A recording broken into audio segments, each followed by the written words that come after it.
Volver a empezar no es fracasar. De hecho, cada mañana es un volver a empezar. Nuevas son las misericordias de Dios cada mañana. Volver a empezar no es fracasar. ¿Estamos? Volver a empezar es concederse una nueva oportunidad. Algunos creen, no, yo no puedo volver a empezar. Volver a empezar es concederse una nueva oportunidad. Tal vez no fuiste buena mamá o buen papá con el hijo mayor, pero con el tercero o el cuarto, dice, no, voy a cambiar, porque no es la manera. Estaba llena de miedos, era mamá primeriza, y después el hijo mayor te reclama, ¿no? A este le das todos los gustos, y a mí no me dejabas hacer nada, no me dejabas ni respirar. Bueno, porque uno va aprendiendo. Uno va aprendiendo. Yo escucho mis primeros mensajes y me avergüenzo de lo que yo predicaba. En 10 años no voy a querer escuchar el de hoy. No voy a querer. Porque uno se da nuevas oportunidades. Pero para que Dios comience algo nuevo, tiene que romper lo viejo. Tiene que romper lo viejo, si no, no puede empezar algo nuevo. Dios no construye sobre escombros. Para empezar algo nuevo, Dios tiene que romper lo viejo. Y somos muy graciosos porque le pedimos irónicamente, Dios, dame algo nuevo, dame algo nuevo. Y cuando Dios te empieza a romper lo viejo, te asusta. Ay, es que yo no quería que mi suegra no me hablara más. Tienes que romper lo viejo. Dios no puede hacer algo nuevo si no rompe lo viejo, no puede. No se puede construir si no se limpia el terreno. Y algunos están en ese proceso que Dios está rompiendo todo lo conocido. Y se siente mal, como que Satanás se ensañó, porque todo lo que yo tenía conocido, lo que había armado, de repente Dios dice, lo quiero romper para construir algo nuevo. Marcos 2:22 dice, nadie echa vino nuevo en odres viejos, en damajuanas viejas. Porque el vino rompe el odre y se pierde el vino y se pierde los odres. Entonces se echa vino nuevo en odres nuevos. Entonces Dios tiene que a veces cambiar nuestra mente, romper, quitar escombros, desaprender para que podamos aprender lo nuevo. Desaprender es lo que más cuesta. A Jesús lo llevaron a la cruz porque decía, oíste que fue dicho por Moisés, mas yo digo, ¿quién es para cambiar lo que dijo Moisés? Eso es lo peor, desaprender. El peor público que me puede tocar a mí, el peor de los públicos son pastores. Porque el pastor viene con una actitud de, a ver qué me va a decir este que yo ya no sé, a ver con qué me va a sorprender, a ver con qué herejía. Ya viene con una mala actitud. Después, en nivel de peor público, los cristianos evangélicos. El mejor público que puedo tener yo es el recién convertidito, el ateo, el que viene a chusmear, el curioso. Ese es espectacular porque aprende, porque recibe el vino nuevo, llega y dice, esto es una bendición grande, maravillosa.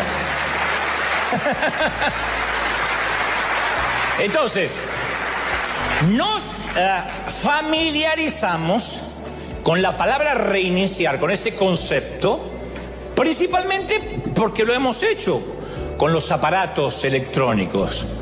Resetear es un modismo, una manera de decir, viene obviamente del inglés reset, un teléfono celular, una tablet, es un modismo del lenguaje, una licencia del lenguaje, si voy a resetear.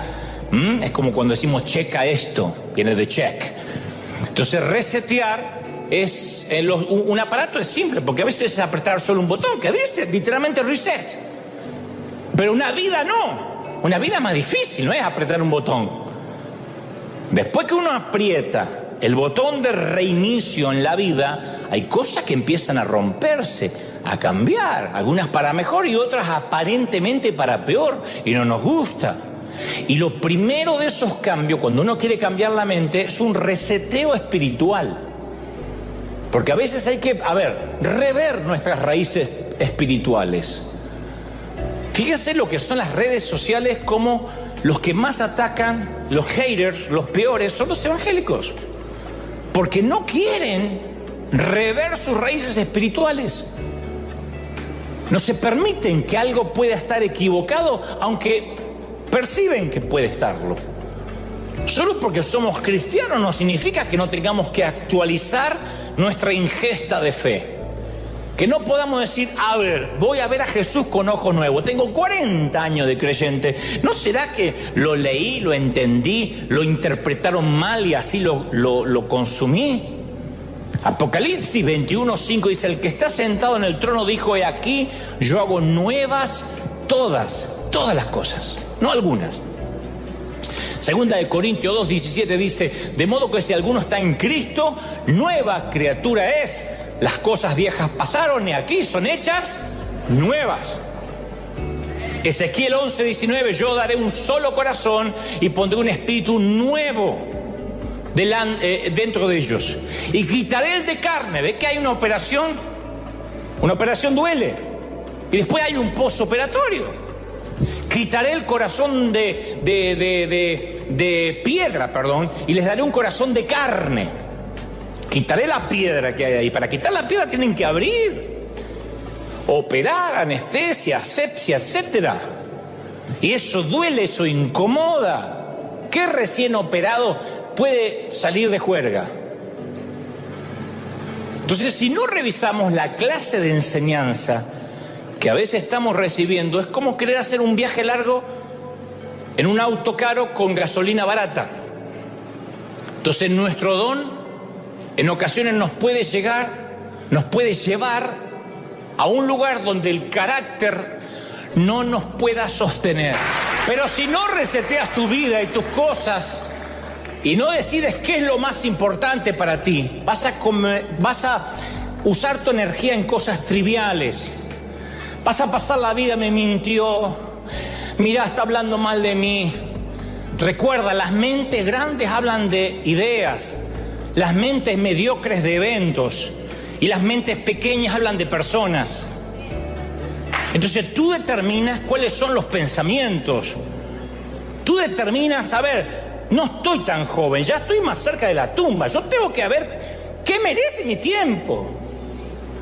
Tú tienes el poder de dejar de lado lo insignificante para perseguir la grandeza. Pero lo insignificante y la grandeza no ocupan el mismo espacio, no pueden convivir. Dime qué hablas de todo el día y te diré si vives en el mundo de la nimiedad, de lo insignificante, no vives en la grandeza. Entonces no bloquees el favor de Dios porque le estás dando prioridad a temas menores. La grandeza corre por las profundidades, no por lo superficial, por lo playito. Y el pensamiento pequeño es cancerígeno. Las zorras pequeñas, dice el Señor, avanzan, carcomen tu potencial de crecimiento. Entonces, no arregles cada problema que se te cruza en el radar. Tú no te metas a Redentor porque vas a terminar crucificado. No intentes aclarar cada malentendido que encuentres.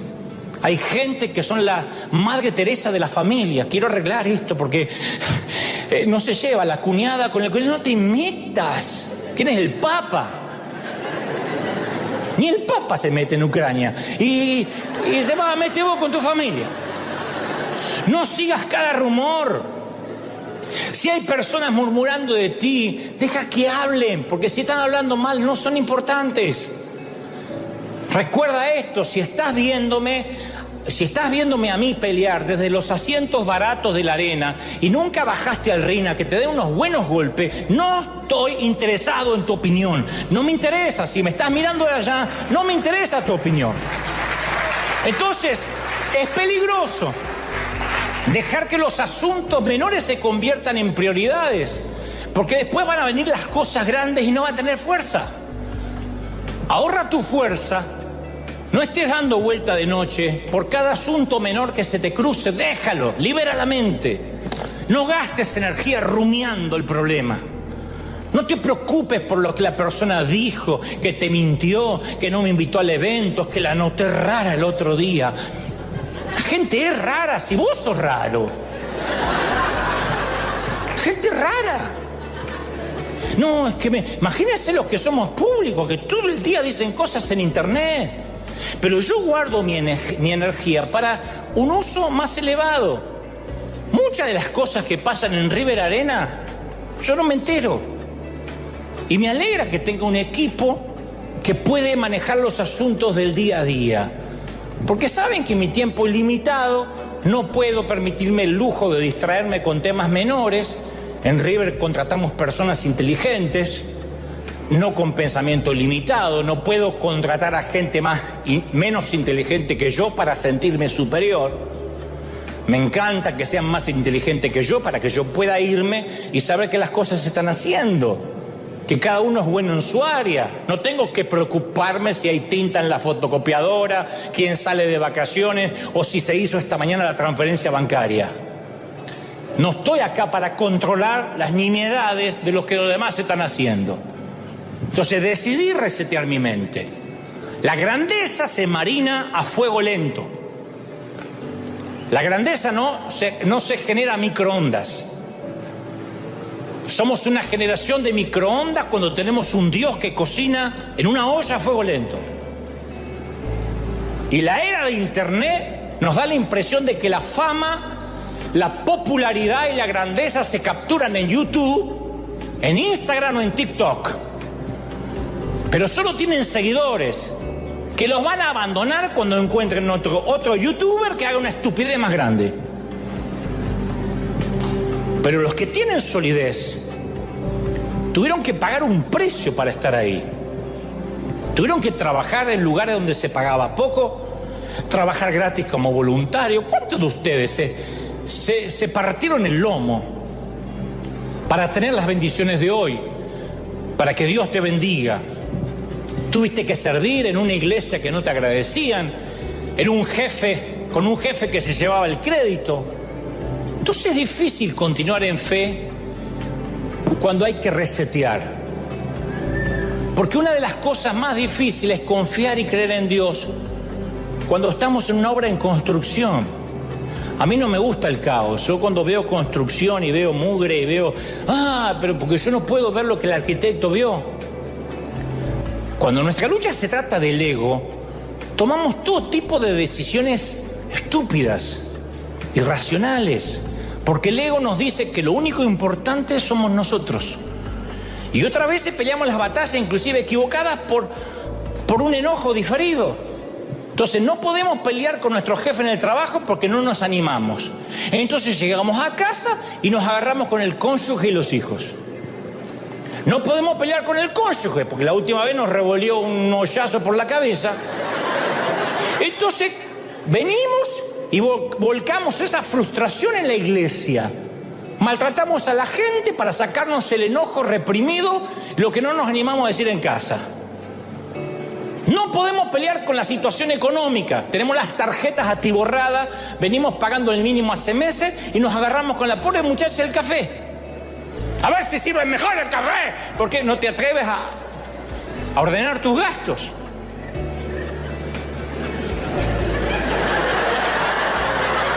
No sé si está la del café o la maltratadora. Como sea, whatever. Estoy practicando mucho el inglés. Otras peleas en las que nos quedamos atascados son las peleas de otros. Las personas que tienen miedo a pelear sus propias peleas manipulan a otros para que peleen por ellos. Entonces, antes de prepararte para ir a una batalla, asegúrate de estar peleando tus propias batallas. No puedes pelear las batallas de los padres, la batalla de tu marido, no pelea tu propia batalla, la vida es muy corta. Por eso cuando uno resetea la vida espiritual, aprende a elegir las batallas y valora el tiempo. Nuestro tiempo lo merece todo, el tiempo es tu mayor arma. Hay que escoger las situaciones, las batallas que merecen la pena la lucha. No malgastes tu tiempo. No malgastes tu tiempo batallando peleas sin importancia. El combate es sin sentido. Te agota, te deja en la lona y no ganaste nada. Entonces, resetear, decir, a ver, ¿cuánto me queda de vida? ¿Estoy más cerca de la tumba que de la cuna? Hay algunos que sí. Sacan la cuenta y dicen, estoy más cerca de la tumba que de la cuna. Estoy más cerca del sepulcro que del útero. Entonces invierte tu tiempo donde importe. Tienes que saber que aquello por lo que peleas vale la pena. tus hijos, tu matrimonio son cosas por las que vale la pena pelear. Pero incluso a veces vas a tener que abandonar una pelea activa para dejar que Dios pelee esa batalla por ti. Entonces, el tiempo es nuestro recurso más valioso porque no se puede reproducir. Una vez que se fue, se fue. Puedes conseguir más dinero, puedes comprar otro auto, puedes tener otro matrimonio, puedes tener otra casa, pero nunca puedes tener más tiempo si lo malgastas. Ten cuidado con ese regalo. Cuanto mayor soy, reconozco que lo más preciado no son mis bienes, no es lo que yo protegería. No me molestaría por asegurar ropa, autos, inversiones. Lo más valioso que he aprendido a guardar y apreciar es el tiempo. Me puedo comprar un reloj nuevo, pero si me roban mi tiempo no puedo recuperarlo. Es irreemplazable y por lo tanto no tiene precio. Imagínate un banco que te deposite todas las mañanas en tu cuenta $86.400. $86.400 cada mañana. El saldo no se acumula para mañana. A medianoche la cuenta se actualiza y de nuevo 86.400, pero se borra cualquier saldo del día anterior que no usaste. Tampoco hay garantía que te van a volver a poner $86.400. ¿Qué harías? Y yo gasto por día hasta el último centavo. Si hasta la noche no lo gasto, el banco me lo quita. Bueno, cada uno tiene un depósito así todos los días. Cada día nos despertamos con un crédito de 86.400 segundos diarios. Todos los días. Cada noche lo que no usamos en el día se perdió. Jamás el tiempo acumulará las horas del ayer para mañana. No permite el tiempo giros al descubierto, no se puede usar lo que no usaste el día anterior. Si no usaste el depósito del día, lo pierdes. No hay reintegros contra el mañana. El reseteo es eso, vivir el presente con los ingresos de hoy. Por eso es muy fácil dejar que los intereses del otro, que admiran u odian tu don, no te aman ni te odian a ti, succionen tu tiempo. La agenda de otros puede succionar tu tiempo. Yo prefiero que gaste mi dinero antes que mi tiempo. Entonces uno tiene que priorizar las personas que están en nuestra vida. Lo dije tantas veces y lo siento cada vez más fuerte. Porque quizás nos obligamos a visitar una familia paterna o materna que nos drena cada vez que vamos, pero van a decir que me olvidé de dónde salí. Cuando uno pone prioridades, no hay que demostrarle nada a nadie. Tú no tienes que demostrarle nada al barrio, de que no te olvidaste del barrio. No tienes que demostrarle necesariamente. Si hay relaciones malsanas, se terminó. Cuando a los ex delincuentes le dan libertad condicional, le estipulan con qué gente se puede volver a juntar, porque hay probabilidades que repita un delito si se mete en el entorno equivocado. Solo porque la gente ame tu don no significa que te ame a ti. Y así como aman tu don, también lo pueden odiar. Génesis 4:6 relata que Caín estaba celoso porque Abel tenía el favor de Dios. Eso marca la pauta para el resto de la humanidad. Mirá de cuándo te hablo, Caín y Abel. Si tienes el favor de Dios, te garantizo que se va a levantar mucha gente hostil que odiará ese favor. Lo va a odiar. Mientras nadie te odie, es porque todavía no tienes favor. Ay, a mí me quiere todo el mundo, porque todavía no te bendijo Dios. En el momento que eres bendecido, se crea una tensión entre el favor de Dios y el resentimiento de cierta gente que no puede tener ese favor. Y eso ocurre porque quieren tener lo que tú tienes, pero no quieren pagar el precio para tener lo que tienes. Quieren lo que tienes, quieren tu tierra prometida, pero no quieren tu desierto. ¿Quieren lo que yo tengo? Bueno, entonces vivan 30, 40 años como he vivido, como hemos vivido, para tener la bendición que vino después. Entonces la mayoría de ellos nunca te llegan a conocer. Y la mayoría no se va a preocupar por ti, solo quieren tu don. Es duro, pero es así. Y está bien compartir el don. Es bueno servir con nuestro don a la gente o que se puedan beneficiar con aquello que Dios nos dio. Pero sé consciente que compartes tu don, no compartes tu yo. Y haciendo esta distinción, te das cuenta que la gente solo busca algo tuyo. Eso no está mal. Porque la gente continuamente te va a pedir que le des, que le des, que le des. Y a lo mejor no se preocupa de la carga personal que estás llevando. Y esto se lo digo a los que me miran por televisión o me miran del otro lado a través de una laptop o de la pantalla. Si eres un siervo de Dios, tienes que poner límites hasta dónde, cómo y cuánto vas a vaciarte en otros. Porque cuando te enfermes, cuando somatices y termines en una cama de hierro de hospital, esa misma gente que te drenó, esa misma gente que te amargó va a decir, debió cuidarse más, pastor. Cuidé el templo. Si me lo arruinaste vos, desgraciada, pero te va a decir... El don... El don no brilla si el dador se extingue.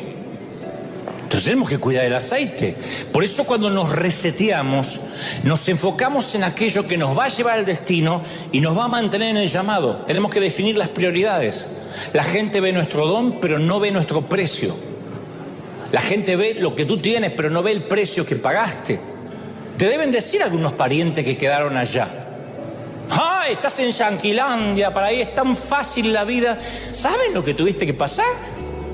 ¿Saben dónde dormías? ¿De lo que tuve que trabajar? ¿De lo que tuviste que trabajar?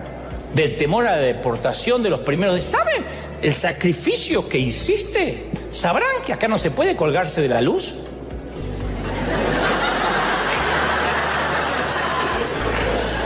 ¿Sabrán que acá no se puede, debo la renta y me escapo como don Ramón? Acá no es así.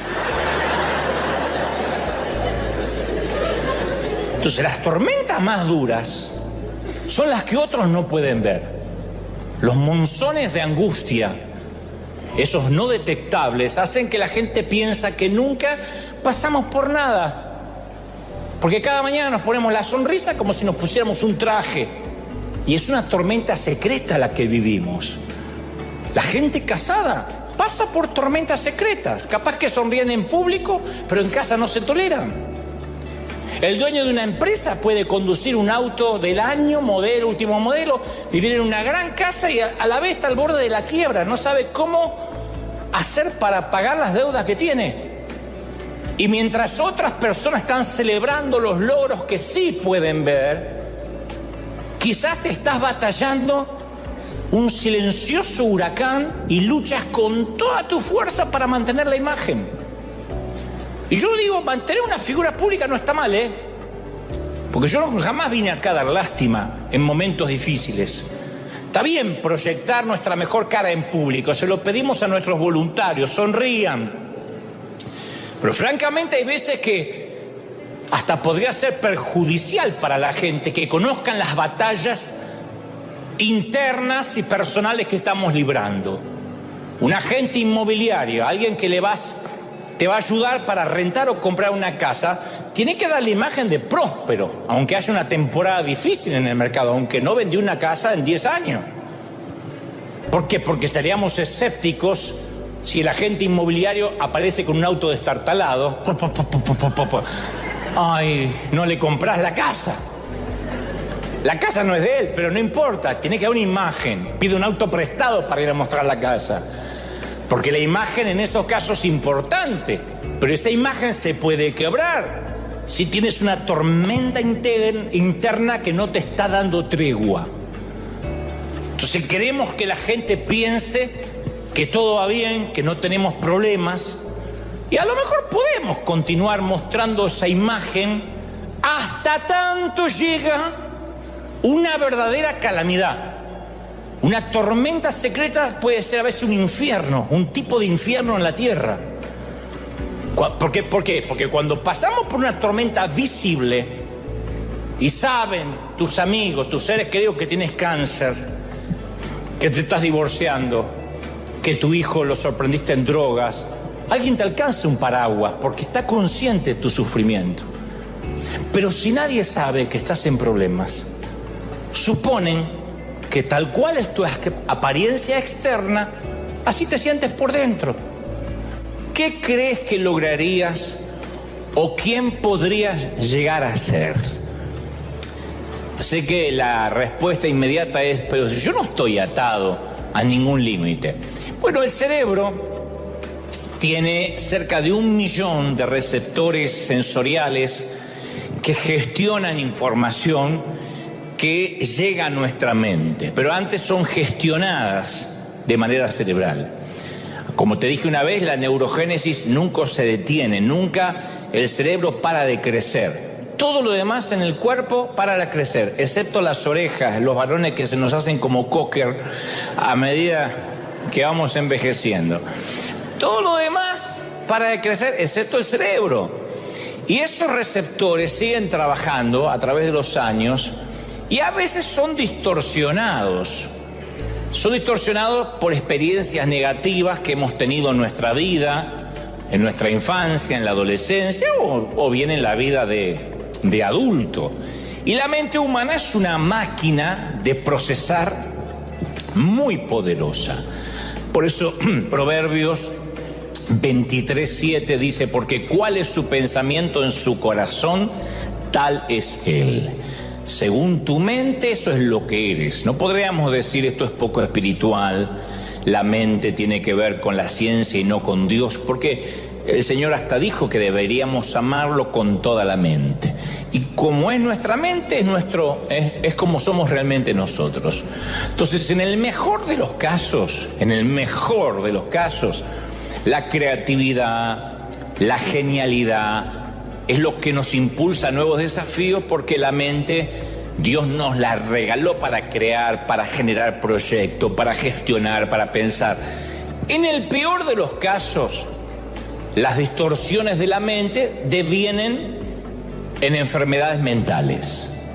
La mente puede hacerte creer que te están persiguiendo cuando nadie te persigue. La mente puede hacerte creer que hay un montón de gente hablando mal de ti cuando en realidad quizá ni saben que existes. Pero me ha tocado hablar con gente que dicen, me persiguen, hablan mal de mí porque soy muy famoso, y no lo conoce ni la esposa. Sin embargo, siente que la mente le juegan malas pasadas. La mente te puede hacer comportar como si fueras Miss Universo, cuando a lo mejor no aplicas ni para Miss Aguacate, qué sé yo. Digo, o capaz que sí, pero la mente te hace creer eso. Entonces, por lo general, es algo muy bueno cuando nuestra mente nos impulsa más allá de nuestro entorno, cuando nos lleva más allá de los límites. La mayoría de las personas a las que admiramos encontraron su propósito cuando se resistieron a creer en el entorno que los rodeaba. Quizá nacieron pobres, por ejemplo, pero rehusaron dejarse condicionar por la situación que los envolvía o que los rodeaba. Muchos que tienen grandes logros vieron primero a esa persona que llegarían a ser antes de realmente llegar a ser esa persona. Tenemos un montón de historias, yo te puedo llenar de estas historias. No es el mensaje de hoy, pero te puedo contar un montón de historias de que vieron al actor antes de haber estado alguna vez delante de una cámara. Vieron al artista que había en uno mismo mucho antes de subirse a un escenario. Vieron al predicador cuando todavía no había congregación. El empresario apareció mucho antes que naciera la empresa. El maestro se asomó en su mente antes de entrar por primera vez por la puerta de un aula. La visión de ser madre apareció mucho antes que el bebé fuera concebido, inclusive antes que tuviese pareja. Pero la mente, así como nos puede llevar más allá de los límites, también puede darnos una imagen negativa, distorsionada de nosotros, y los puede arruinar. Las personas, por ejemplo, que luchan con la anorexia, piensan que tienen sobrepeso, se ven gordos o gordas, cuando literalmente uno los ve que están piel y huesos. Pero la mente les hace creer de que están de sobrepeso que están gordos, que engordaron y directamente son cadáveres. Es impresionante cómo la mente se disocia del cuerpo. Y yo he conocido a personas con un talento increíble que no hacen nada con ese talento porque nunca pudieron verse a sí mismos con talento. Su mente les dijo: no eres apto, estás limitado, estás limitada. Todo eso digo, si no liberamos nuestra mente, no vamos a poder crear una atmósfera, un entorno espiritual para la grandeza, para la bendición. Entonces tenemos que explorar qué es lo que creemos. Permitirnos el debate. A ver, ¿en qué creo? ¿No será, como dice Dante, que tengo atada la mente y no me doy cuenta? Permitirnos el debate. A lo mejor concluimos de que todos son súper libres en la mente. A lo mejor no. Pero está bueno explorar, excavar arqueológicamente, a ver, ¿cuáles son mis creencias? Que tenemos el valor de quitarnos la cadena de la mente, incluso cuando la persona que la puso ahí es alguien a quien amamos. Tenemos el valor de decir: yo me tengo que quitar esa cadena de la vieja. Me tengo que quitar, bueno, en México la vieja le dicen a la mujer, de la mamá. Y también de la mujer, si te puso cadenas, también. Me tengo que quitar las cadenas del viejo. Porque al margen de ese amor, ellos, sin querer, a veces encadenaron nuestro potencial con frases, con miedos que nos transmitieron, con temores. Y la cárcel es la cárcel, ya sea con o sin intención. Un niño que crece en un hogar abusivo o en un hogar donde siempre todo se dice a los gritos, va a tener una configuración mental de víctima, aunque sea adulto. Y va a llegar a Cristo, va a cambiar de vida, pero siempre va a estar victimizándose con sus parejas, con sus propios hijos. Porque de chiquito él logró las cosas siendo víctima. Eso es lo que le resulta. Si no es intencional respecto al cambio, siempre va a querer victimizarse. Siempre: pobre de mí, había un montón para despedir y me despidieron a mí porque no me quieren, porque yo soy hispano, debe ser porque no hablo inglés, debe ser porque me casé contigo. Bueno, un montón de cosas para victimizarse. A un chiquito le afecta mucho la pobreza de chico. Hay chiquitos que no se dieron cuenta. Yo no me di cuenta que éramos pobres. Fui hasta grande que me di cuenta que podía tener un calzoncillo propio. Pero para mí era normal. Tu hermano ya abandonó esos calzoncillos porque no le entran, son tuyos. Yo hacía una fiesta. Pero yo no me di cuenta hasta grande que era pobre. Pero hay niños que sí, que le afecta la pobreza por el bullying, por lo que le dicen, porque un día un compañerito va a la casa. Y de adulto, su configuración es vivir con miedo a que el pozo se le seque. Entonces Dios lo prospera, Dios lo bendice, Dios le da de todo, y sin embargo siempre es devoto de la Virgen del Codo, siempre. No come huevo para no tirar la cáscara y siempre está ahorrando. Yo conozco gente así. Tengo amigos empresarios que buscan el vuelo más barato, y no digo que esté mal, porque tienen lo que tienen porque son buenos administradores, pero a veces se pasan, viven en Ratolandia. Y buscan lo más barato y no, que sabe, me quedo 2 días más porque hay un vuelo que me descuentan $20. ¡Ah! ¿De verdad? Y es porque quizás pasaron una infancia que los configuró. Un hombre cuya esposa lo dejó por otro va a tener una configuración de desconfianza en sus futuras relaciones. Y uno dice: no, esto no es bíblico. Sí, porque eso tiene que ver con nuestra mente. No podemos decir: Dios hizo las cosas nuevas, cuando se bautizó se le fue todo eso. No. Si no hay un reseteo, nunca va a poder confiar en la nueva mujer o en la mujer de su vida, porque siempre va a pensar que lo está engañando. Porque va a meter todos en la misma bolsa, porque es su manera en que se configuró.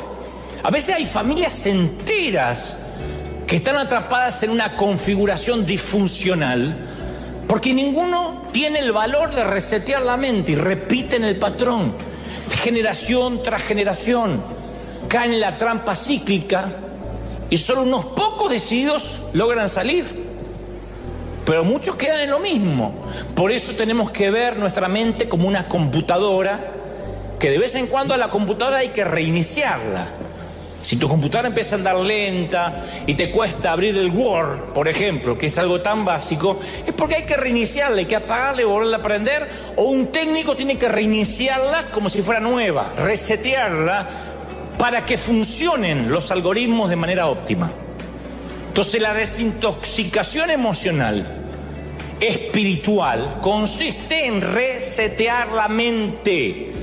¿Para qué? Para que nuestro sistema operativo pueda almacenar nueva información, limpia, segura. Pero la nueva información no puede venir si no quitamos la vieja. Entonces, por eso, por nuestra salud mental, tenemos que saber que la gente ama u odia el don. No es que no te ama o te odia a ti. Y como ama el don u odia el don, ignora tus tormentas. Por eso el reseteo es un tema muy privado, muy personal que tenemos que hacer. Tenemos que cambiar nuestra mente a una nueva normalidad.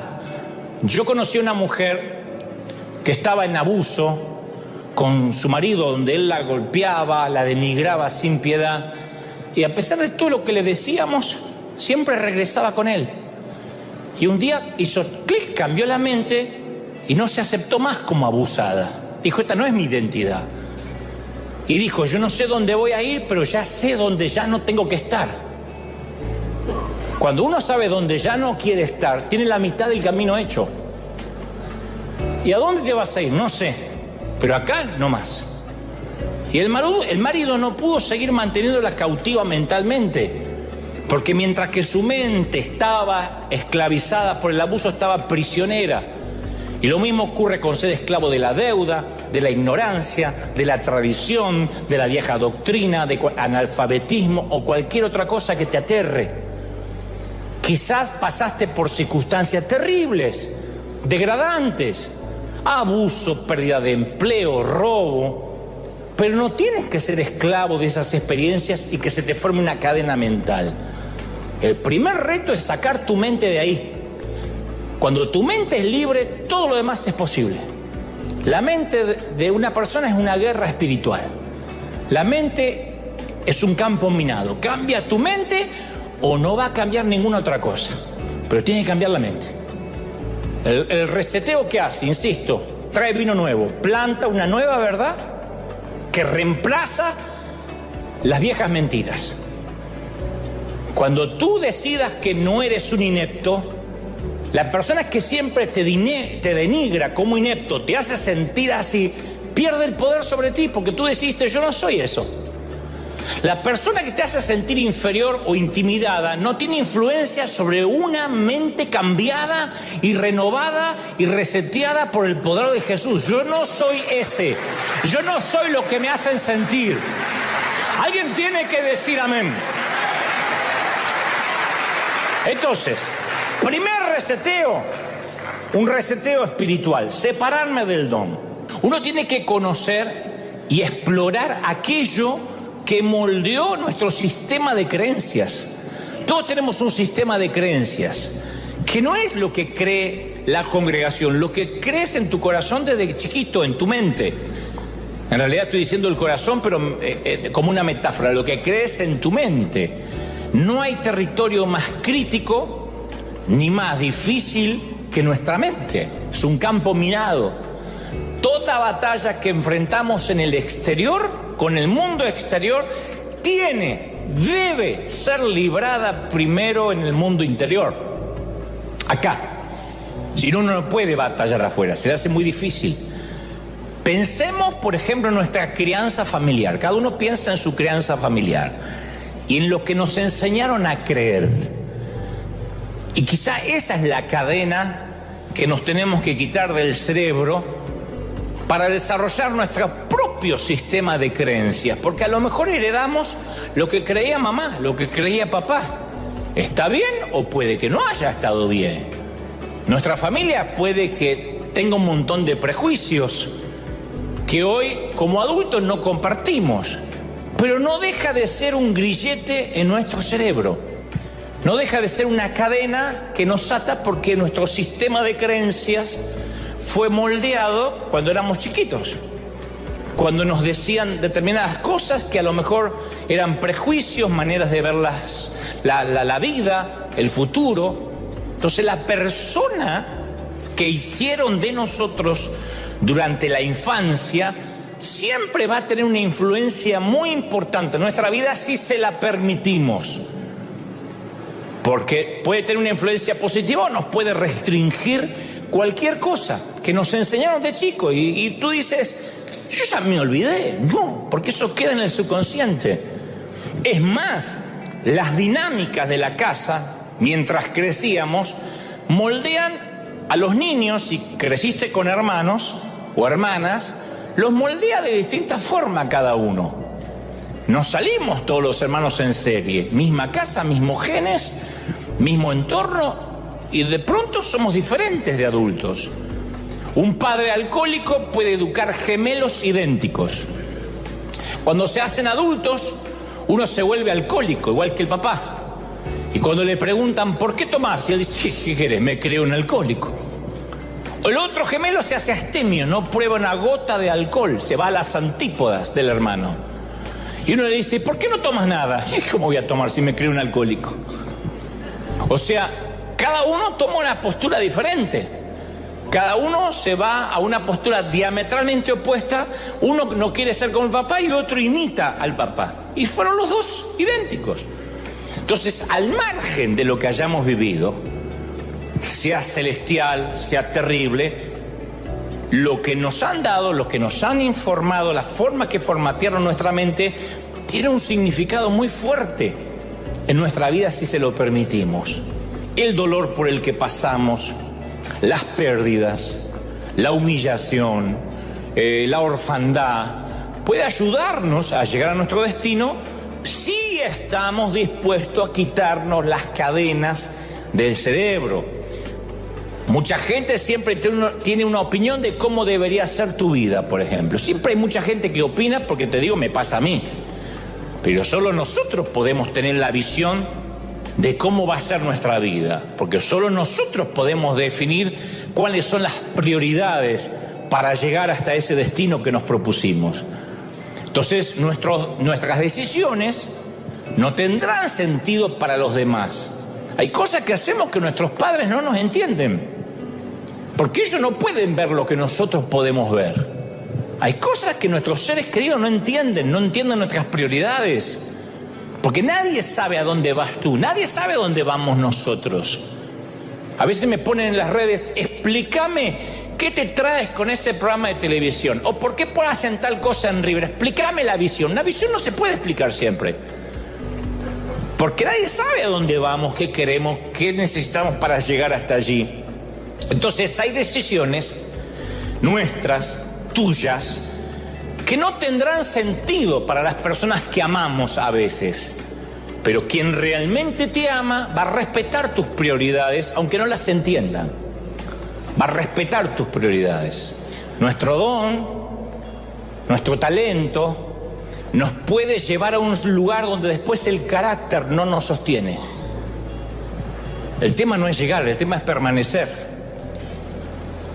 Hay que saber llegar, dijo el sabio Chente.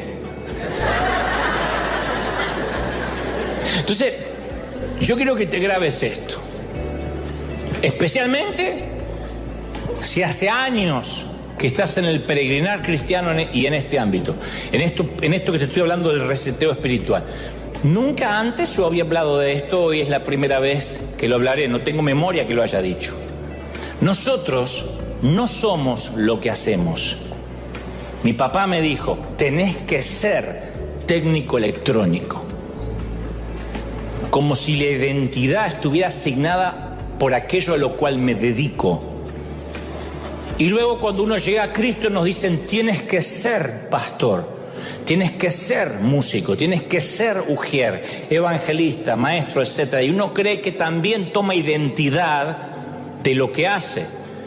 Entonces es vital que nos separemos del don. Nosotros no somos el don. Muchas veces confundimos lo que somos con lo que hacemos. Y esa es una cadena mental. ¿Me están siguiendo, sí o no? No somos lo que hacemos. Es una cosa que los pastores deberíamos aprender rápido. Los pastores tendrían... Yo no me voy a casar contigo. Jesús se va a casar contigo, yo no. Yo no soy el novio de la iglesia, yo soy el padrino. Para eso tengo que tener una salud mental muy clara de decir, River no es nuestra iglesia, no es mi iglesia. ¿Por qué? Porque yo no morí por nadie, ni estaría dispuesto a que me crucifiquen por vos. Hasta ahí llegó mi amor. ¿Qué pasó?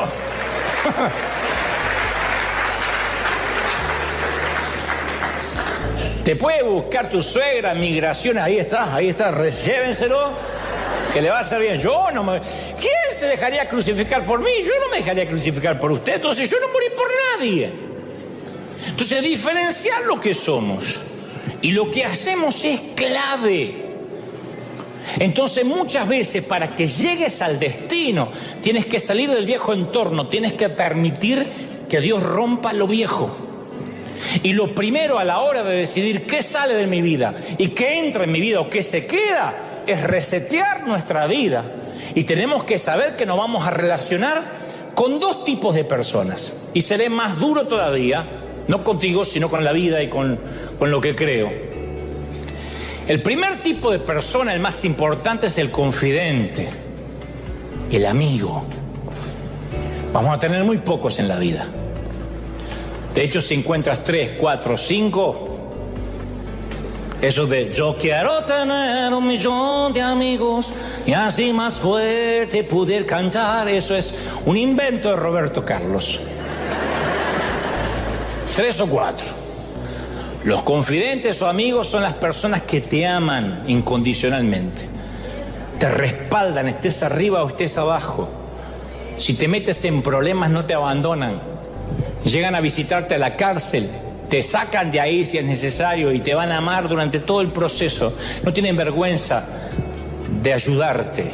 Sin ellos no llegaríamos a ser quien Dios quiere que seamos. Pero lo otro es el que ama el don u odia el don. Son los seguidores, palabra de moda. Vamos a tener muchos seguidores, no son las redes en la vida. Son los que están con nosotros, más bien están con nosotros porque son beneficiados con nuestro don. Mientras le des lo que necesitan van a estar ahí. Pero nunca pienses que están en tu equipo, que se van a quedar toda la vida. Los seguidores no son amigos, no son confidentes. Los seguidores siempre están buscando un trato mejor. Nos van a abandonar, se van a enganchar con otra persona que les sirva mejor a su propósito, a su necesidad. Si tú entiendes el papel de los seguidores y el propósito que tienen en tu vida, no te vas a entristecer cuando se alejen. Porque nunca estuvieron en tu vida por ti, sino porque amaban lo que podías darle, amaban tu don. Eso yo lo tengo muy claro, hay gente que ama mi don. Tengamos cuidado de no confundir seguidores con los amigos, en especial en los momentos que estamos quebrados, porque los amigos nos van a engañar, nos van a romper el corazón cuando nos hayamos enamorado de ellos y nos van a abandonar para conectar con otra persona que esté ahí para lo que ellos necesiten. Me ha pasado un montón de veces aquí en la iglesia.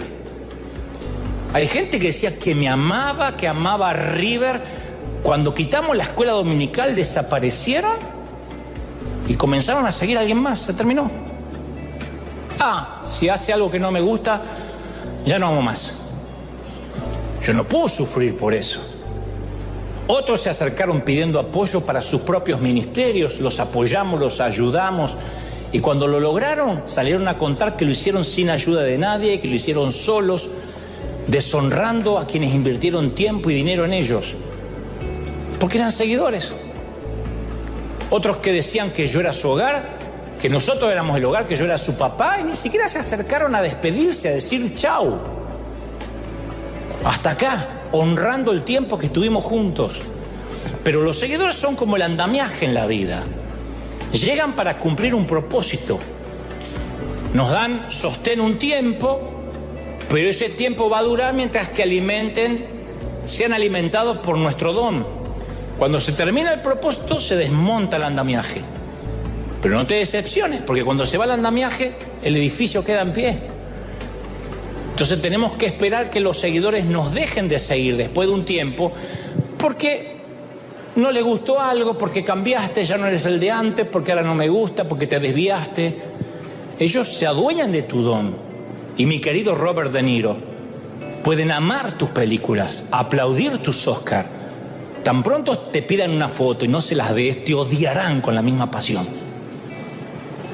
Si estás saliendo con una señorita que pelea todo el tiempo porque no le das cosas materiales, no estás con una novia, estás con una seguidora.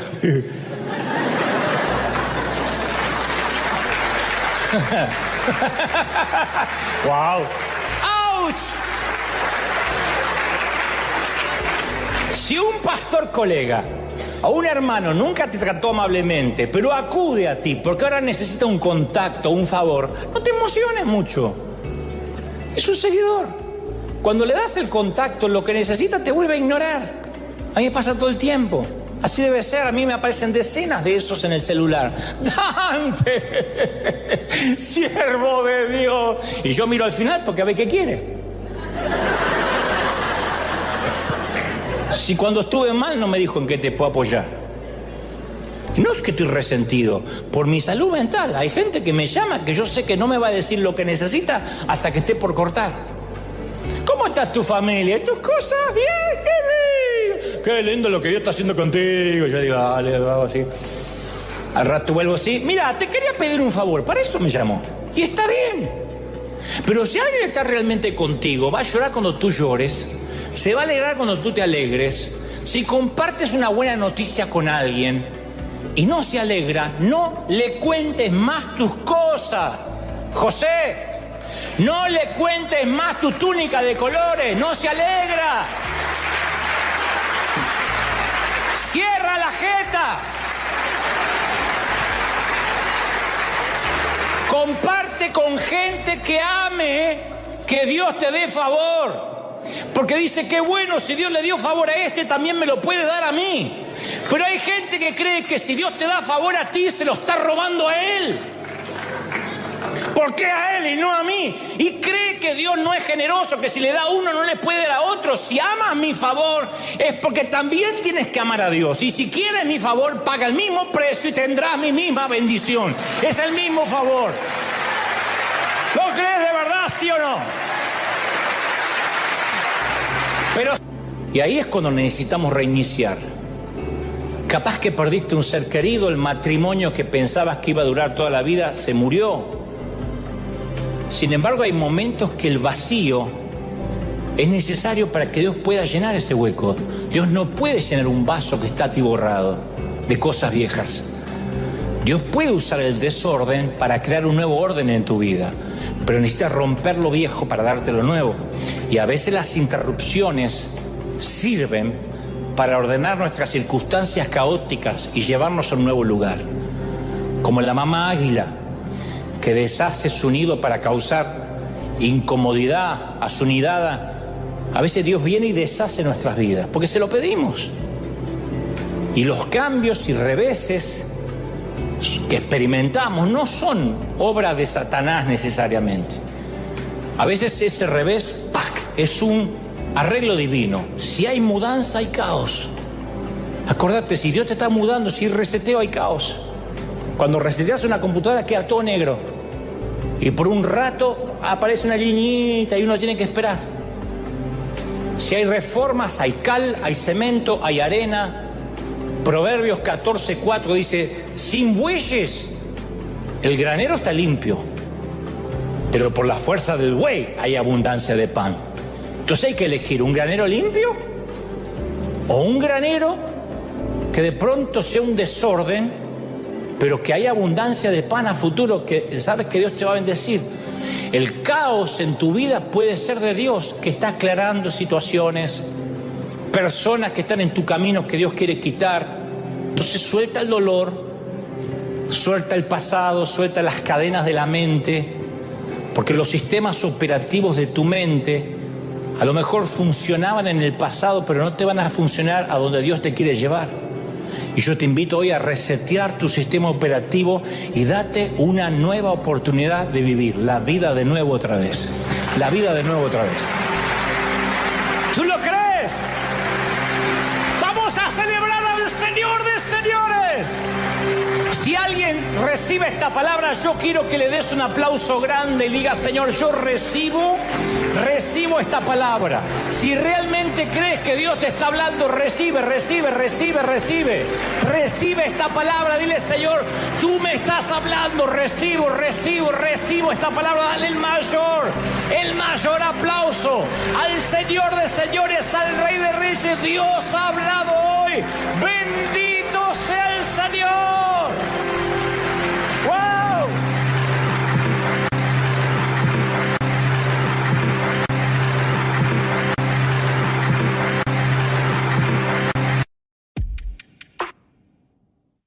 Llevan 20, incluso 30 años en la fe y todavía pelean las mismas batallas, las mismas que estaba peleando el día que vino a Cristo. Sigue luchando con lo mismo, ni siquiera son nuevas batallas. Yo digo siempre: nuevo nivel, nueva asignación, nuevo demonio. Hay nuevas adversidades cuando uno sube a una nueva asignación. En el proceso, el enemigo redobla sus esfuerzos. Pero hay gente que al enemigo ni le mueve un pelo. Satanás lo mira así y dice: es el mismo que se convirtió hace 30 años, este no molesta. Lo mismo. Salió de Egipto, pero nunca logró quitar a Egipto de su corazón. Salió del desierto, de la esclavitud, pero nunca se quitó la esclavitud. Es como si la puerta del crecimiento espiritual tuviera una cerradura que todo el mundo tiene la llave menos él. No puede vivir en victoria. Hace poco yo leí una encuesta muy seria que hicieron en 1000 iglesias cristianas de distintas denominaciones. 1000. Les preguntaron a los creyentes cuántos de ellos definían sus vidas en Cristo como vidas victoriosas. Pero tenían que pensar, no repetir como loro. ¿Cuántos creen que su vida en Cristo es una vida de victoria en victoria? Y la respuesta fue asombrosa. Como era anónima, tenían que decir la verdad sin que nadie lo juzgara. Solo el 10% respondió que se sentían que tenían vida victoriosas en el Señor. 10%. En otras palabras, 9 de cada 10 creyentes languidecen en el desierto. 9 de cada 10 están en un tedio. O sea, son salvos, sí. No estamos poniendo en tela de juicio eso. Pero viven en la tierra de aguantando hasta que me muera. Viven en la tierra aguantando hasta que venga Cristo. Fuera de Egipto, pero sin haber llegado todavía a Canaán. 10%. Imaginemos una escuela una universidad que solo graduara el 10% de sus estudiantes. ¿Cómo se vería esa universidad? Un hospital que solo lograra curar el 10% de los pacientes. Un equipo de fútbol que solo ganara el 10% de sus partidos. O un arquitecto que solo completara el 10% de sus proyectos. Si fuese así, no deberíamos hacer algo. Porque son estadísticas alarmantes. Cuando uno dice, de cada 10 creyentes, 9 no logran vivir a victoria, no son felices, la iglesia tiene una deficiencia muy seria, una anomalía casi patológica, que nos tiene dando vueltas en círculos.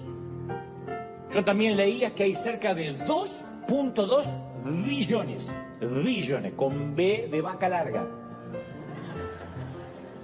2.2 billones de personas en nuestro planeta que dicen ser cristianos. Es mucho. representa una tercera parte de la población mundial. Por lo que si los datos de la encuesta, esa anterior que hicieron entre las 1000 iglesias, son ciertos, quiere decir que de esos 2 billones de cristianos, 2 billones, o sea, el 90%, se arrastran en una vida miserable. 2.2. Solo los 2 que están después del punto viven en victoria. Los primeros 2 billones se arrastran. Ese letargo, ese tedio y esa rutina, ¿qué produce?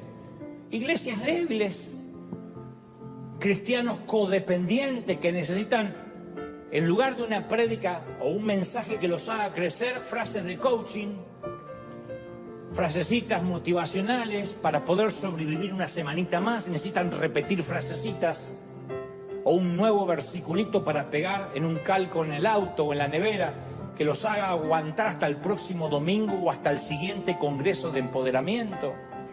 Es una iglesia debilitada, una iglesia que se arrastra por el desierto y que va a buscar una gotita de agua los fines de semana.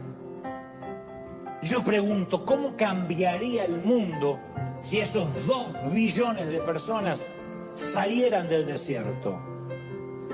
¿Cuánta alegría se liberaría en la atmósfera? No habría tantos creyentes de uno o de otro lado de las grietas políticas. Es impresionante, yo no sé cómo será en vuestros países, pero en Argentina hay iglesias que literalmente se promueven oficialistas o de la oposición.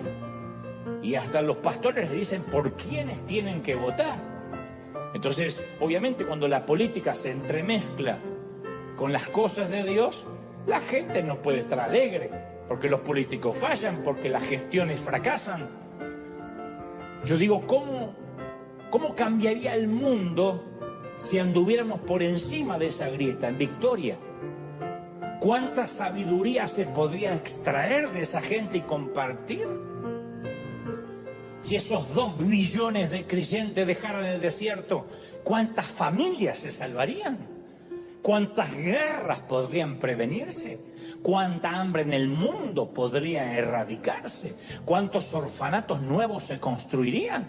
¿Cómo cambiaría el mundo si cada cristiano comenzara a vivir ya la tierra prometida? El victoria, victoria, victoria, victoria en todas las cosas.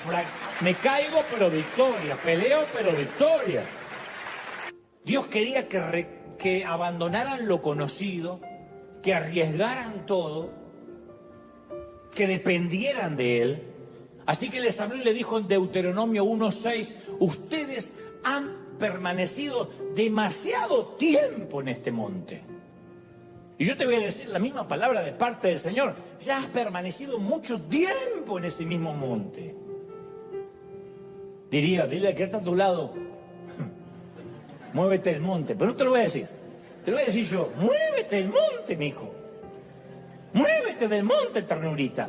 Ya has estado mucho tiempo ahí. Y esta exhortación de abandonar el desierto o el mismo monte, no se trataba de abducirlos y llevarlos directo y sin escalas al cielo. Pero a veces es lo que interpretamos y así salimos a evangelizar con la premisa de que Canaán se trata solo y necesariamente del cielo. Por eso siempre trato de hacer, al menos el torpe intento, de redimir la palabra más famosa de toda la cristiandad, evangelización, que es una palabra que ha sido secuestrada, tomada como rehén, incomprendida y la mayoría de las veces mal utilizada. En su dialéctica, en su etimología, ha sido mal utilizada. Los cristianos como que acampamos cómodamente en el desierto, construimos nuestra propia ciudad religiosa a kilómetros de distancia de la tierra prometida. Y sin casi darnos cuenta, desvirtuamos la idea de lo que significa la tierra prometida. Entonces, cuando le predicamos a un inconverso, le predicamos lo mismo que creemos. Usted tiene que saber lo que le va a pasar cuando va a morir. Es lo único que le decimos. ¿Está listo para morir? Le decimos al carnicero, ¿está listo para morir en la carne? Siempre ese fue nuestro método de evangelización durante años. ¿Qué va a pasar cuando se muera? ¿Sabe dónde se va a ir? Y por eso, a veces en lugar de amar, de comprometernos con los perdidos, solo le decimos, si murieras hoy, ¿tú sabes dónde irías? La base de la evangelización escatológica es esa. Tienes que esquivar el infierno y asegurarte el cielo. La motivación de salvarlas es que no ardan eternamente en el infierno. Escrituralmente es correcto. Yo no estoy diciendo que eso no es correcto. El que tiene a Cristo se va al cielo, el que no tiene a Cristo se va para abajo. Eso es así. Eso no cambia, no lo estoy poniendo en duda. Pero lo que digo es que para predicar eso, ni siquiera hace falta involucrarnos ni amar a nadie. El que se quiera salvar, que se salve, y el que no es su rollo. Entramos al hospital y decimos, ¿quién se está por morir? Que levante la mano, acepte a Cristo, se vaya para el infierno. Ya está, ya predicamos. Esa versión de la evangelización está completamente enfocada en un miedo al infierno y ofrecer a Jesús como boleto de escape. Entonces, de algún modo no somos evangelistas, somos vendedores de seguro de vida. Compren nuestra póliza evangélica, que podrá cobrar en el caso que se muera. Llame ya. Ahora, convengamos, todos creemos en el cielo, ¿sí o no?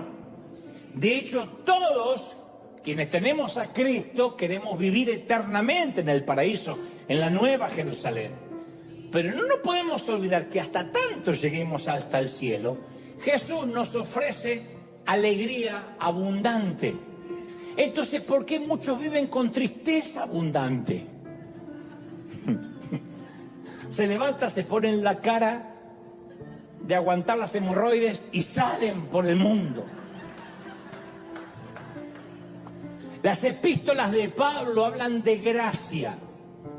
Y millones de cristianos cargan una culpa atroz. Y van los domingos a buscar más culpa. Pastor, se me acabó la culpa de la semana pasada, me da un poco más. Como un hermano, reciba ahora la condena y se la llevan a casa. Vivimos repitiendo que somos más que vencedores y a veces claudicamos ante las tentaciones, las debilidades. ¿Cuánta gente está atrapada hoy en el desierto entre Egipto y Canaán? Atrapados. Pero para terminar de entender esto de la tierra prometida, de este lado del sol, insisto, de este lado de la eternidad, tenemos que volver a nuestra historia. Moisés acababa de morir. Después de esos 40 años, los hebreos estaban comenzando casi su quinta década como beduinos en el desierto. 40 años, una vida. Para los que tienen 40 años es tu vida completa. Lo diré otra vez, a la tierra que yo te doy, no la tierra que podría darles, no la tierra que deberían conquistar, no la tierra donde tienes que probar de qué estás hecho, no la tierra que debes ganar, la tierra que debes confiscar, rentar o comprar, la tierra que yo les doy. O sea, la transacción ya había ocurrido. La tierra ya había sido transferida. La conquista era un hecho consumado, la tierra que yo te doy. A Josué se lo estaba enviando a tomar la tierra que ya Dios le había dado, a recibir la tierra que Dios ya había tomado. Como yo os he entregado, como se lo había dicho a Moisés, dijo Dios, todo lugar que pisare la planta de tu pie, todo. No nos olviden de este detalle que no es menor. Los hebreos eran nómades. No eran dueños ni siquiera de un terreno fiscal o de un baldío. Eran nómades, indocumentados técnicamente, porque no pertenecían ni a Egipto ni habían llegado a ninguna tierra prometida. Llegaba la migra, no quedaba nadie. Sin embargo, por un decreto divino, recibieron el título de la tierra de sus sueños. Tal como lo había prometido, Dios le dio la herencia. Los muros de Jericó cayeron, los nómades sin hogar se convirtieron en colonos, una nación que había vivido 4 décadas en el exilio comenzó a forjar un futuro en los montes cananeos, construyeron granjas, aldeas, viñedos. La victoria fue tan completa que el historiador escribió en Josué 21:43, de esta manera dio Jehová a Israel toda la tierra que ya le había jurado darle a sus padres, y la poseyeron y habitaron en ella. Y Jehová les dio reposo, descanso, alrededor, conforme a todo lo que le había jurado a sus padres. Ninguno de todos sus enemigos pudo hacerle frente jamás, porque Jehová entregó en sus manos a todos sus enemigos, no a algunos, a todos. No faltó palabra de todas las buenas promesas que Jehová había hecho a la casa de Israel, y dice al final, todo se cumplió, todo. No algunas cositas, otras, todo se cumplió. ¿Estamos recibiendo otra palabra, sí o no? Yo digo, ¡qué declaraciones contundentes! Todo se cumplió. Esto sí merece una repetición. Diga conmigo, todo se cumplió. Fuerte, todo se cumplió. Terminó el desierto y nació una nueva temporada. Yo vuelvo a preguntar, ¿habrá alguien aquí hoy o en casa que quiere entrar en la temporada de la herencia? ¿Habrá alguien que dice, yo ya estoy harto del desierto? ¿No crees que es tiempo ya de recibir tu herencia? ¿No crees que es tiempo de decir, ya es tiempo?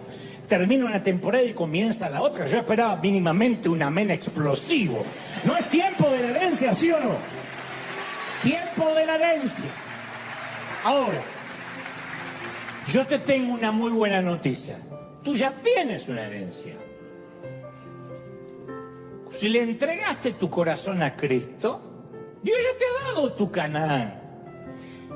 Pablo le dice a Éfeso en la carta a los Efesios 1:3, Él, Dios, ha bendecido las regiones celestiales con toda bendición espiritual en Cristo a los que creyeron en Él.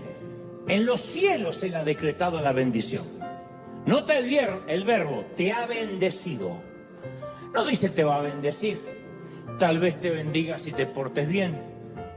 El título de propiedad de la tierra prometida tiene tu nombre. Los registros legales en el cielo fueron cambiados por tu nombre. Dios ya te ha dado Canaán. Alguien tiene que celebrar, gente. ¡Aleluya! Ahora, si bien somos coherederos con Cristo, ¿por qué luchamos tanto? Nuestra herencia es una perfecta paz. Yo te doy una paz, dice el Señor, que sobrepasa todo entendimiento. No hay manera de... En palabras simples dice, no hay manera de razonarlo. No resiste análisis racional. No hay un sabio, alguien que tenga ciencia que pueda discernir por qué tenemos paz en una pandemia. Nos dicen que estamos locos. No hay forma de entender por qué un cristiano está en la sala de espera con un ser querido luchando contra el cáncer, está preocupado, está dolido, pero a pesar de eso no pierde la paz. Yo he estado en funerales donde veo a los seres queridos que tienen a Cristo en el corazón, con el dolor lógico que implica la partida a la eternidad de un ser amado, pero sin embargo tienen una paz que quienes entran dicen, ¿pero qué les pasa? ¿Cómo pueden tener esa paz, esa tranquilidad? Y dicen, hasta luego, nos vemos pronto. Una paz que sobrepasa todo entendimiento, que no resiste análisis. Y sin embargo, si Dios nos da esa paz, si Cristo nos comparte esa paz porque somos coherederos con Él, ¿por qué a veces pasamos noches enteras de ansiedad sin poder conciliar el sueño? ¿Por qué anoche no pudiste dormir? ¿Por qué anoche estuviste dando vueltas y vueltas como una milanesa empanizada en la cava. ¿Por qué? Tenemos acceso al nivel de alegría de Jesús. Sin embargo, ¿cuántas veces, cuántos días durante esta semana que se fue, caminaste a paso lento como burro con indigestión?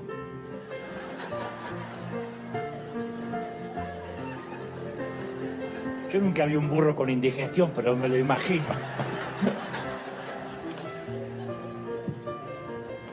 Dios promete suplir cada necesidad. Compartimos las riquezas en gloria con Él. No obstante, seguimos preocupándonos, poniéndonos nerviosos. ¿Por qué? A mí se me ocurren al menos un par de razones, dos. Primero, no sabemos de nuestra herencia, no sabíamos. Nadie nos ha contado lo que dice Efesios 1:19 acerca de la supereminente grandeza de su poder para con nosotros los que creemos. Nadie nos ha dicho de ese depósito de poder. Nos han dicho frasecitas empoderadoras, pero eso no es hacer un depósito. Nadie nos ha dicho que peleamos desde la victoria, no por la victoria. Hay algunos que pelean contra el diablo como si el diablo nunca hubiese sido vencido. Cuando la serpiente que tipificaba el diablo le habló a Eva, se supone que tenía patas o alas, porque parte de la maldición fue: sobre tu vientre te arrastrarás. A la mujer le dijo que iba a traer a luz con dolores de parto. Pero la maldición que vino para la serpiente: sobre tu vientre te arrastrarás, por lo cual, si leemos lo que no está escrito, significa que tenía patas o que tenía alas. Y ese es el estado y el lugar y el nivel que Dios puso al diablo hasta la fecha, arrastrado. Entonces cuando alguien dice: el diablo está sobre mí, o sea que estás recontra arrastrado. ¿Para qué lo subiste? Déjalo donde Dios lo puso, arrastrado, vencido en la cruz del Calvario. Consumado es. Vencido. Ya sé. Nos han predicado siempre de que más allá del sol, más allá del sol, más allá del sol, yo tengo un hogar, más allá del sol. Pero nadie nos ha dicho que de este lado también la tierra ya fue conquistada. Y algunos cristianos nunca viven su herencia porque no saben que tienen una. Pero ahora ya lo sabes. Ahora ya sabes y te vas a ir hoy sabiendo que fuiste creado para algo más que el desierto. Dios te salvó de Egipto para poder bendecirte en la tierra prometida. La promesa de Dios también es real. Ya tienes todo lo que necesitas para ser quien Dios quiere que seas. Tienes acceso, según el apóstol, a las bendiciones, a las regiones celestiales con toda bendición espiritual en Cristo. Y este es el secreto, a lo mejor, mayor guardado de la cristiandad. Porque nosotros solemos subestimar lo que nos ocurrió en el momento de nuestra conversión. Algunos creen que la conversión es similar a entrar en un car wash, en un lavadero de autos. Entramos todos sucios en el túnel así, vamos pasando y salimos del otro lado con los pecados lavados. Sin embargo, la conversión es más que la remoción del pecado. La conversión es la remoción del pecado y es un depósito de poder. Es como si te quitaran un motor de un Toyota Camry. Los que tienen un Toyota Camry, mi mayor respeto. Fue mi primer auto aquí. Modelo 1979. Que cuando lo arrancas, como viste diciendo, te estoy haciendo un favor de llevarte. Te quitan ese motor y te colocaran el motor de una Ferrari. Oiga, Dios removió el motor viejo, cubierto de costra, agrietado, y lo reemplazó con una versión enérgica y rugiente, Cristo de sí mismo.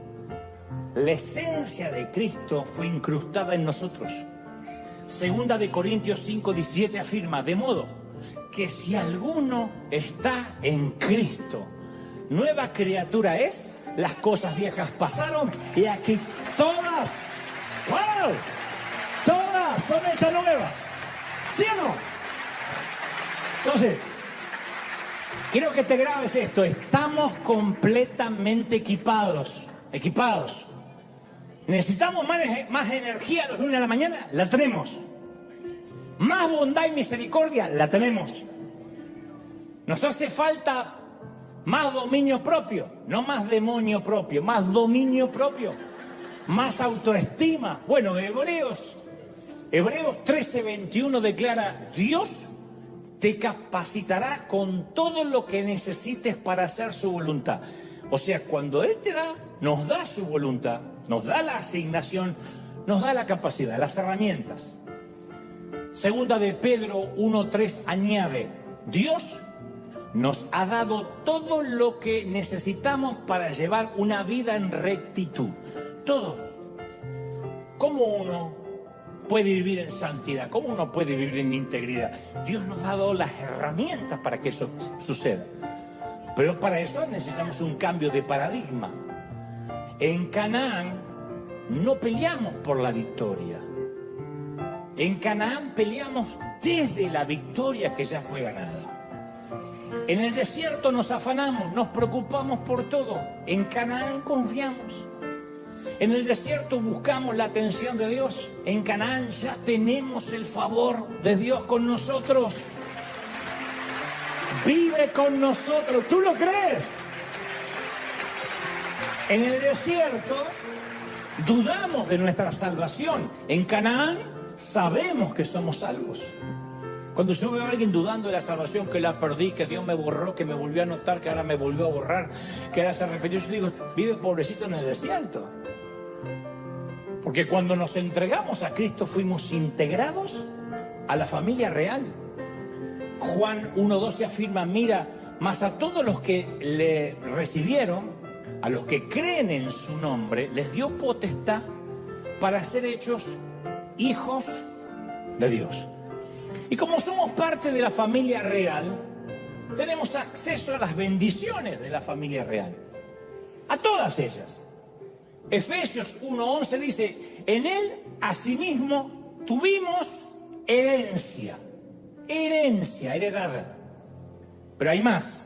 Romanos 8:15, el apóstol Pablo describió el valor de nuestro portfolio, de todo nuestro portfolio, de todo lo que accedemos en ese depósito de poder cuando aceptamos a Cristo. Dijo Pablo: el Espíritu mismo da testimonio a nuestro espíritu de que somos hijos de Dios. Y si hijos, también herederos. Herederos y coherederos con Cristo. Alguien tiene que celebrar, decir: me había olvidado, se me había pasado en la cabeza. Somos coherederos con Cristo. Compartimos la misma herencia de Cristo. Filipenses 4:13 lo afirma: pues todo lo puedo hacer, todo, por medio de Cristo, quien me da la fuerza. Todo lo puedo en Cristo, que me fortalece. Todo.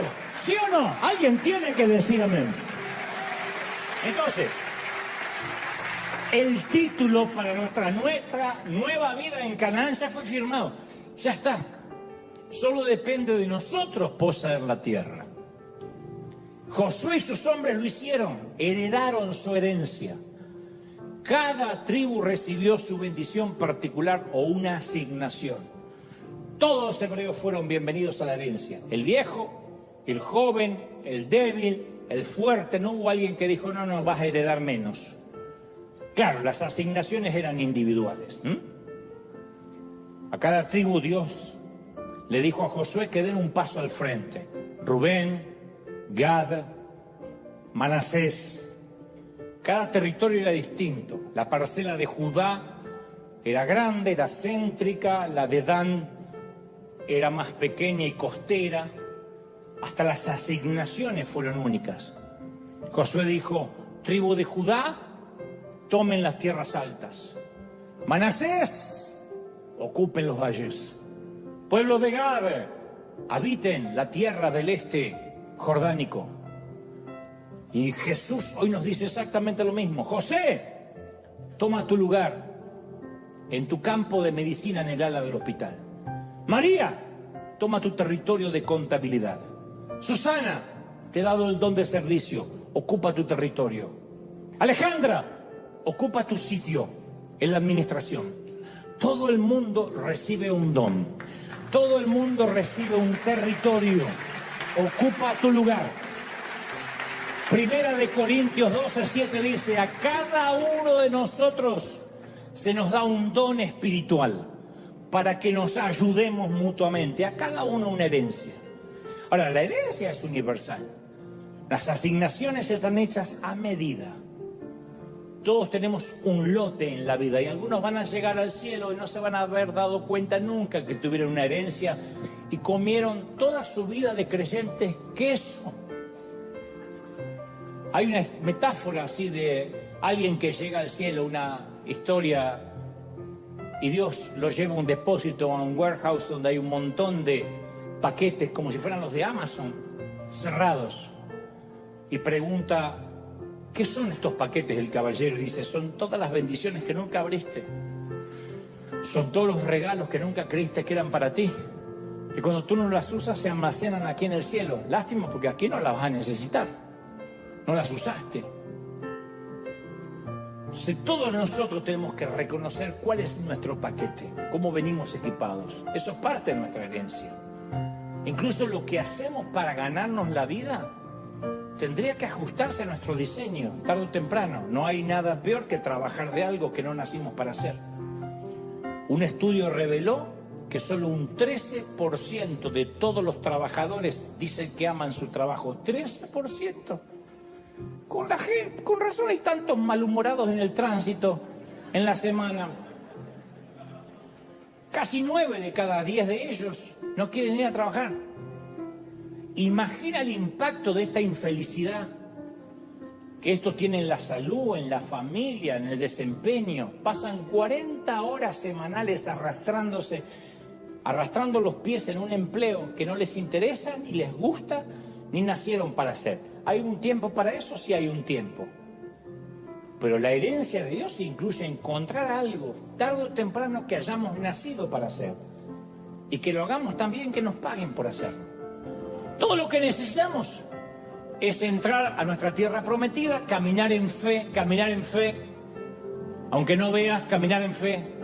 Así que vamos a caminar, gente, a marchar, se ha dicho, a terminar el año marchando en fe, diciendo, está bien, yo creo en el cielo, pero quiero encontrar la porción que me pertenece en la vida, acá, de una bendita vez.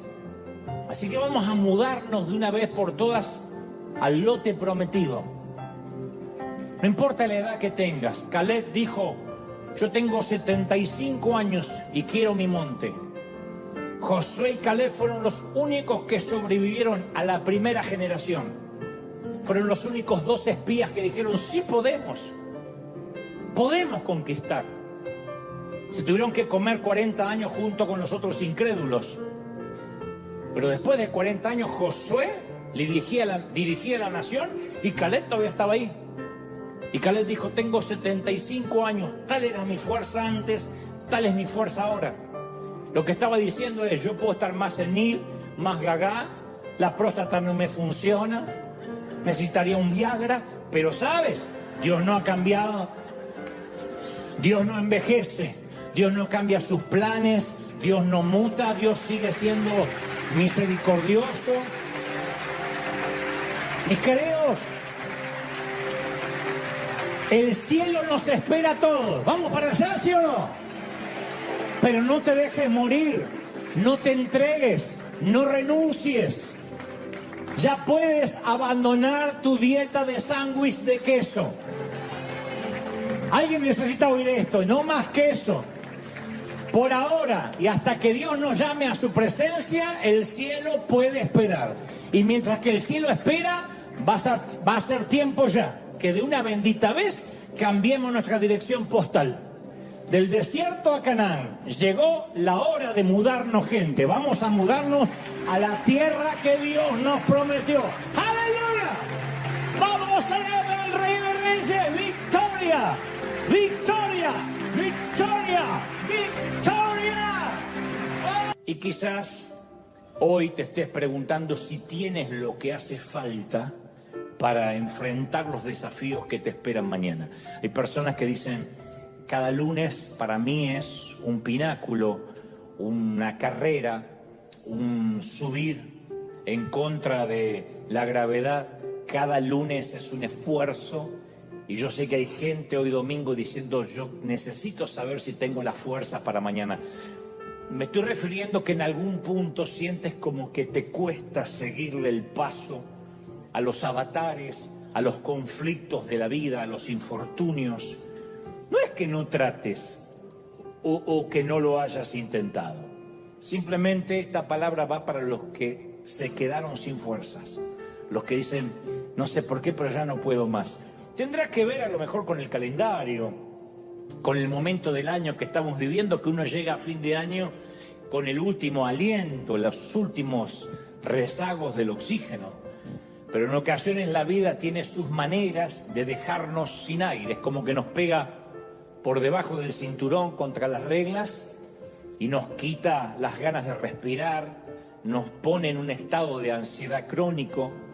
Bueno, el libro de Josué en las Escrituras aparece precisamente para esos momentos en que nos quedamos sin oxígenos, sin aire. Creo que Josué es el libro ideal para aquellos que en algún momento decimos no puedo más, llegué a una pared, no puedo avanzar, las piernas no me responden, las extremidades ya no me sirven. Josué, el libro de Josué nos reta a creer que nuestros mejores días están por delante. ¿Alguien lo cree, sí o no? Que los mejores días no pasaron, no están en el pasado, que están por delante. Y el libro de Josué nos recuerda, porque es el libro de la conquista, nos recuerda que Dios tiene para todos una tierra prometida. Dios tiene una tierra, un lote de la promesa, una herencia. Pero antes de malinterpretar lo que significa la tierra prometida, tenemos que hacer juntos un poquitito de historia. No es aburrido ni mucho menos, pero es una crónica de lo que significa la tierra prometida. La tierra prometida era la tercera parada en el itinerario de los hebreos. La peregrinación había comenzado allí en Egipto, cuando fueron liberados, continuó a través del desierto y concluyó en Canaán. Esas fueron las 3 paradas del itinerario, y cada estación representa una condición de la vida. Es literalmente geografía hecha teología. Geografía hecha teología. En Egipto, los hebreos habían sido esclavos del faraón por años. En el desierto, en el éxodo, en la peregrinación, se habían liberado del faraón, pero seguían esclavizados por el miedo, por la duda, por la ansiedad. Cambiaron de amo, ya no era el faraón, pero era el miedo. Solo en Canaán descubrieron la victoria, se asentaron. Entonces, en resumen, a saber, es Egipto, desierto y Canaán. Egipto, desierto y Canaán. Y nosotros todos en la vida en algún momento hemos hecho ese itinerario. Egipto representa nuestros días antes de la salvación. Éramos esclavos del pecado, llevábamos los grilletes de la culpa, los grilletes de la muerte, pero entonces llegó nuestro libertador Jesucristo, nos libertó, nos dio una vida nueva en Canaán, de manera que nuestra tierra prometida no es necesariamente un territorio físico, es una realidad espiritual. El Señor nos libera para que salgamos de la esclavitud del pecado. Y una vida en la tierra prometida, como dice Romanos 8:37, nos provee el saber que somos más que vencedores por medio de aquel que nos amó. No dice somos vencedores, dice somos más que vencedores. Eso es como decir más que el campeón del mundo Argentina, que es casi imposible. Somos más que vencedores. El Señor nos promete una vida que, según 2 de Corintios 4:16, dice: nunca nos damos por vencidos. No dice a veces, no dice en ocasiones, según como estén nuestras hormonas, según el desfase hormonal. No, nunca nos damos por vencidos. Una vida de victoria que declara en Filipenses 4:6: por nada estemos afanosos. Por nada.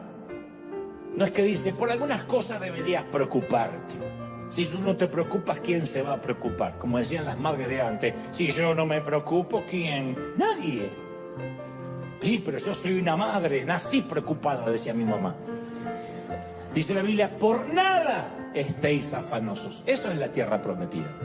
Entonces todos creemos en lo bueno que nos espera en el cielo, pero Canaán simboliza la victoria que deberíamos vivir hoy. Porque todas las promesas que aparecen en el nuevo pacto son para hoy, no es para algún día. Por nada estéis afanosos, somos más que vencedores. No es para algún día cuando ya nuestro cuerpo haya muerto. Por lo tanto, cuando hablamos de Canaán o la tierra prometida, en este caso no está representando el cielo.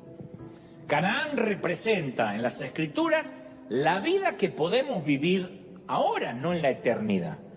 Entonces Dios nos invita a entrar a Canaán ahora, no necesariamente cuando muramos. Cuando muramos y tenemos a Cristo, claro que viviremos eternamente con Él. Pero estas promesas tienen que ver con una tierra que Dios nos da ahora. Pero solo existe una condición, una cláusula en el contrato para que esta tierra la podamos poseer, y es darle la espalda al desierto. De la misma manera que Canaán representa la vida victoriosa en Cristo, el quedarnos en el desierto representa una vida derrotada sin Cristo. Quedarnos en el desierto. Cuando Dios mandó a los hebreos a entrar a Canaán, para los que saben de historia, 10 de los 12 espías que regresaron de reconocer la tierra dijeron que la misión era imposible. De hecho, usaron la frase, somos como langostas ante ellos. Somos unos enanos, unos pigmeos. Los gigantes son demasiado grandes para nosotros y por consecuencia para Dios. Así que Dios, ante esta duda que lo ofendió, los puso en espera. Los puso en lista de espera por casi 40 años. Yo no sé si alguna vez estuviste en stand-by para subir un avión en lista de espera. Dios los puso en lista de espera por 40 años, 4 décadas, a ver si salía el avión. Caminaron en círculos, comieron la misma comida todos los días. La vida se les hizo una rutina interminable. Las mismas piedras, las mismas lagartijas, las mismas serpientes, las mismas dunas. Estaban a salvo, pero no eran fuertes. Redimidos, pero no liberados al fin. Estaban sí a salvo del faraón, pero atascados en el desierto. O sea, estaban entre la profecía y el destino. Monotonía, rutina, aburrimiento. 4 décadas de tedio. 4 décadas de tedio. Y tal vez esta manera de vivir te suene familiar, porque muchísimos cristianos viven atascados en el hastío, en el tedio. Son cristianos. Pero yo he conocido a mucha gente que me puede decir con exactitud el día que escapó de Egipto, el día que conoció al Señor. Yo le digo, ¿cuándo conociste al Señor? Y tal fecha en 1985. Dios vino a mi vida y cambió mi corazón y cambió mi familia. ¿Recuerdan el día exacto en que fueron liberados de los grilletes del enemigo? Pero no me pueden decir con la misma exactitud ¿cuándo fue la última vez que venció una tentación? O